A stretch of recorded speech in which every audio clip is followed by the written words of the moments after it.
Magbabayad sila sa batas at sa mata ng Diyos. Ito ang bahagi lang ng pahayag ng ilan sa mga kaanak ng 22 biktima ng grenade blast sa Dalapitan, Matalam, Cotabato sa bisperas ng bagong taon. Ayon kay JR, isa sa mga saksi, kapatid at anak ng ilan sa mga malubhang nasugatan, masaya lamang umano silang nagsasaya kasama ang kanilang mga kaanak at kapitbahay sa tabi ng kalsada bilang pagsalubong sa bagong taon nang mangyari ang insidente. Aniya, habang siya ay nakatalikod ay bigla na lamang siyang nakarinig ng isang malakas na pagsabog. Matapos ang insidente, laking gulat at panghihina umano ni JR nang makita niyang duguan ang kanyang ama at kapatid, pati na rin ang iba pa nilang mga kasamahan na nadamay sa pagsabog. Sabi na ako, naglabay sa mong pabutok. Tapos nagpaggawas na ako, nakita na ako mga kauban ako na daga na kayong dugo. Gusto na ako nun tali sila lagson. Sa pahayag naman ng ina ni JR, nilinaw nito na nagtipon-tipon ang mga kabataang naging biktima bilang bahagi ng kanilang nakagawian tuwing bagong taon. 3 years na unta subong amo nang obra sa mga bata.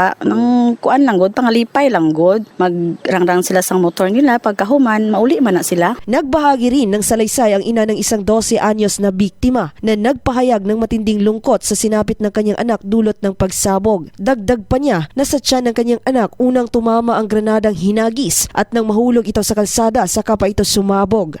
Granada na igo sa iyatian. Pisang bata ko ng bato lang. Paglantaw niya, abi niya inaway lang. Tapos nagtalikod siya before pa nalupok. Pasalamat lang gid ko sa Ginoo sa ringa. Amo na natabo. Tapos wala tinaano sa ilaba. Samantala, ayon naman sa lola ng isa sa mga biktima na mananagot ang mga sospek sa ginawa nila sa mga biktima. May Ginoo pa man kita bay. Amo na nga ako na may Ginoo. Inampo ko na sa kada gabi nga manakpan sila. Why siguro panulay tanan ang ilang tuwan. Kaya nga ni mo nes pareho nga duro tawo. Hiniling naman nilang higpitan ang seguridad sa bayan at kung maaari ay lagyan ng detachment ang naturang barangay. Labis naman ang kanilang pasasalamat sa pagsiguro ni Cotabato Governor Emilio Lala Talinio Mendoza na aakuhin nila ang gastusin sa pagpapagamot ng mga biktima. Joanne Oranio, NDBC Bida Balita.